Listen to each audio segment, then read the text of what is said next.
ક્ષત્રિયો ભાજપનો વિરોધ ન કરતા હોવાનો ભાજપ સાંસદનો દાવો. મિતેશ પટેલે ક્ષત્રિયોના વિરોધ પ્રદર્શનને ગણાવ્યો કોંગ્રેસ પ્રેરિત. સંકલન સમિતિ પણ કોંગ્રેસ પ્રેરિત છે, આપણે સૌને ખબર જ છે. એટલે આ કોંગ્રેસના કાર્યકર્તાઓ કરી રહ્યા છે, ક્ષત્રિય આગેવાનો કોઈ કરી રહ્યા નથી. ચૂંટણી ટાણે હવે રાજ્યની રાજનીતિમાં નાલાયક શબ્દની એન્ટ્રી. પરેશ ધાનાણીએ રાજકોટ ભાજપના નેતાઓને ગણ્યા નાલાયક. ભારતીય જનતા પાર્ટીના પાયાના કાર્યકર્તાઓને કદાચ નાલાયક સમજ્યા હશે.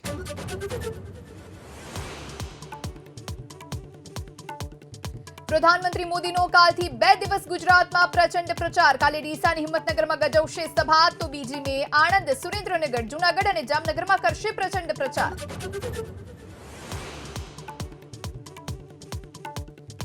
ખેડબ્રહ્મામાં પ્રિસાઇડિંગ ઓફિસર ઝડપાયા. નશાની હાલતમાં. એસડીએમએ પોલીસને જાણ કરતા મોતીલાલ બોડાત વિરુદ્ધ નોંધાયો પ્રોહિબિશનનો ગુનો.